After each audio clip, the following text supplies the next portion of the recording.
Tuhan sertamu. Inilah Injil suci menurut Markus.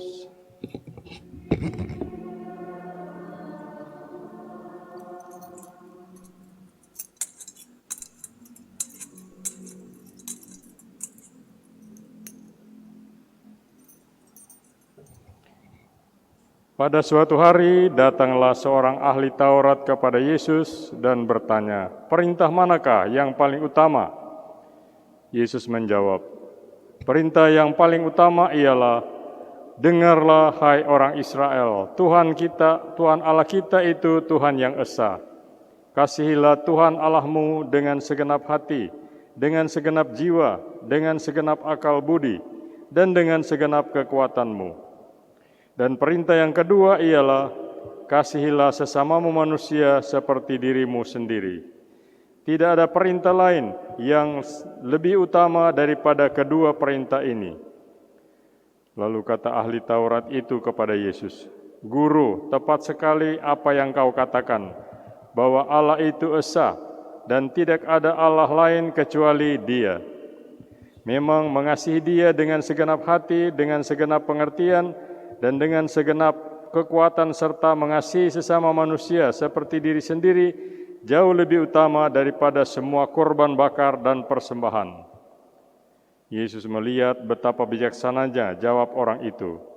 Maka ia berkata kepadanya, "Engkau tidak jauh dari kerajaan Allah." Dan tak seorang pun masih berani menanyakan sesuatu kepada Yesus.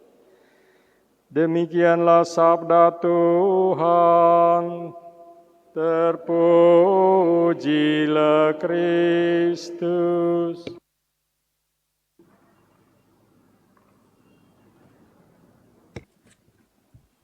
Saudara-saudari sekalian yang saya hormati, kekasih-kasih dalam Kristus. Sejak manusia bisa berpikir, salah satu yang mengganggu kedamaian hatinya adalah pertanyaan, dari mana datangnya kejahatan, atau kesakitan, atau penderitaan? Siapa yang memungkinkannya? Apa alasan keberadaannya? Bagi banyak orang, sumbernya pasti bukan Allah. Sebab kata mereka, yang namanya Allah, ya pasti maha baik, mana mungkin menjadi sumber kejahatan.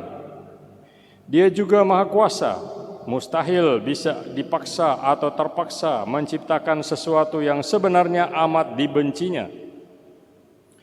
Namun masalahnya, kejahatan benar-benar ada, penderitaan juga benar-benar nyata. Nah, jika bukan Allah, lalu siapa dong penciptanya? Maka orang pun demi hormat dan taksim kepada Allah yang maha baik itu, serta-merta mengatakan bahwa kejahatan pasti bersumber pada Allah atau ilah yang lain, ilah yang jahat. Logis kan?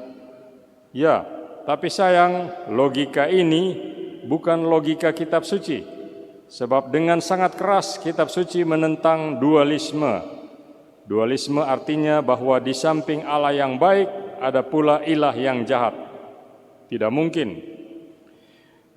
Dengarlah hai orang Israel, Tuhan Allah kita itu Tuhan yang esa. Disebut dalam kitab Ulangan pasal 6 ayat 45. Dan yang diulang Yesus dalam Injil hari ini. Itulah hukum yang paling utama. Kata lain dari Keluaran 23, "Jangan ada padamu Allah lain di hadapanku." Artinya, yang mutlak itu cuma Dia, cuma satu. Saudara sekalian, bila yang mutlak itu cuma Dia, maka konsekuensinya adalah semua yang lain, apapun itu, kecuali Dia, tidak mutlak. Saya dan keyakinan kebenaran saya tidak mutlak.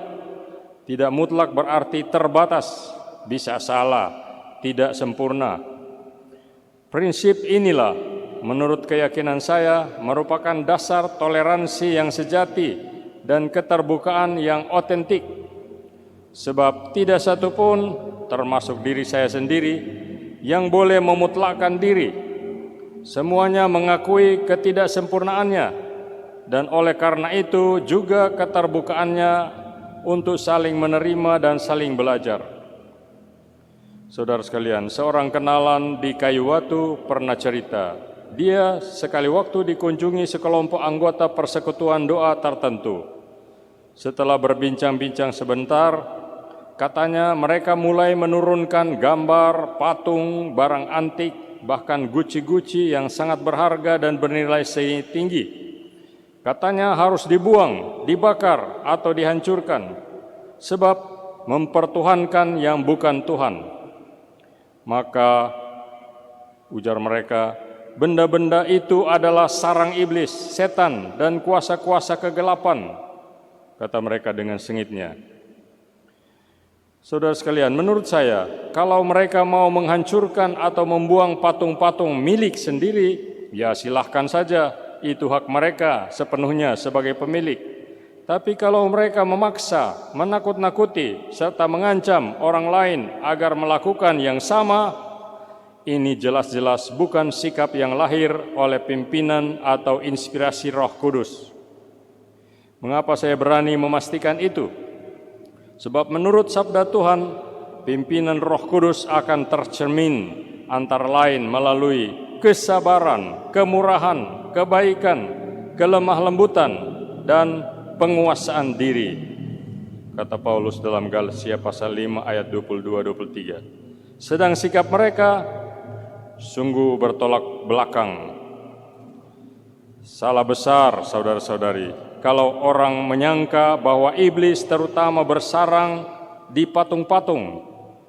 Saya ingat seorang penceramah agama yang kondang yang mengatakan bahwa di salib Yesus ada setan, ada iblis.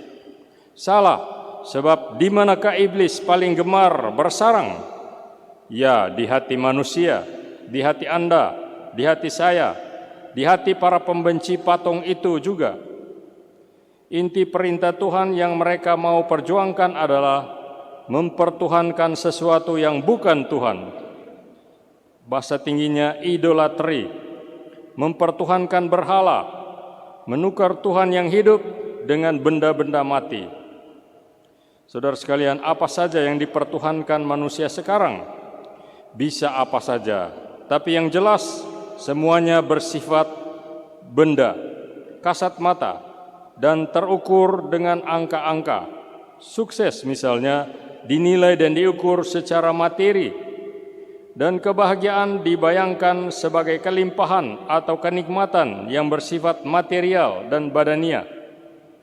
Allah yang hidup ditukar dengan benda-benda yang bernama harta, pangkat, dan nikmat sesaat.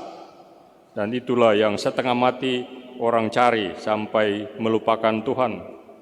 Cari harta, cari pangkat, cari nikmat sesaat. Saudara sekalian, idolatri katanya menjadi milik bangsa-bangsa primitif. Tapi idolatri ternyata sekarang ini masih jauh dari mati. Ia masih bernapas dan bertenaga. Ada aspek lain dari idolatri yang sama berbahayanya, yakni bahwa di samping mempertuhankan berhala, orang bisa juga memberhalakan Tuhan. Kalau segalanya serba lancar, karena manusia mengendalikan situasi, kita tidak butuh Tuhan, tidak ingat Tuhan. Dia tidak perlu dilibatkan, tidak perlu ikut-ikut. Kalau keadaan jadi buruk, kalau semua jalan buruk, maka baru ingat ada Tuhan kote. Kita amat membutuhkan Tuhan, kita baru berdoa. Atau lebih soal lagi, kita mempersalahkan Tuhan atas keadaan yang buruk itu. Kalau keadaan baik terus, tidak pernah bersyukur kepada Tuhan. Tapi kalau keadaan jadi buruk, kita mempersalahkan Tuhan. Tapi Tuhan dalam pengertian tertentu, yaitu Tuhan yang melayani kebutuhan serta kepentingan manusia. Tuhan ini disembah dan dipuja, tapi ujung-ujungnya untuk apa dan untuk siapa? Untuk melayani manusia. Itulah inti penyembahan berhala. Berhala disembah, tapi apakah itu demi kehormatan berhala itu sendiri? Tidak. Berhala itu disembah sebagai suatu metode penakluk agar ia bersedia melayani si penyembahnya. Saya ingin berbicara mengenai memberhalakan Tuhan, karena ini sangat umum dilakukan, tapi hanya sedikit yang menyadari kesalahannya. Kita berdoa kepada Tuhan, tapi isinya sebuah daftar belanja yang panjang, semuanya untuk kepentingan kita. Tuhan, betul Komang, nanti saya akan melayanimu, tapi setelah kau sembuhkan aku dari sakitku. Mengapa setelah? Mengapa tidak dari sekarang? Mengapa ada syarat? Allah yang dilukiskan kitab suci, Allah yang ditunjukkan Yesus, bukanlah Allah berhala, Allah yang bersedia melayani permintaan saya, kebutuhan saya, tapi Allah saya sembah dan kasihi semata-mata karena Dia Allah. Apapun yang dilakukannya, apa yang Dia berikan, tanpa syarat, tanpa pamrih, tentu kita mau doa kita dikabulkan Tuhan. Tapi kalau tidak, maka kita terima. Dia Allah adalah Allah Maha Kuasa yang memiliki kita, dan kita adalah hamba-hambanya, orang-orang yang di hadapannya hanya pantas berkata seperti Maria, tanggal 31 Oktober, penutupan bulan Rosario, jadilah padaku menurut perkataanmu itu. Apapun itu, itulah sikap yang benar yang diharapkan Yesus melalui kata-katanya, dengarlah hai orang Israel, Tuhan kita Allah kita itu Tuhan yang esa. Kasihilah Tuhan Allahmu dengan segenap hati, jiwa, akal budi dan kekuatanmu. Kita berdoa, aku mengasihimu Tuhan, karena Engkau adalah Engkau. Apapun yang Kau berikan, Tuhan aku terima. Sebab di hadapanmu aku cuma tanah liat, dan Engkaulah sang tukang tanah liat yang berhak membentuk aku menjadi apa saja. Amin.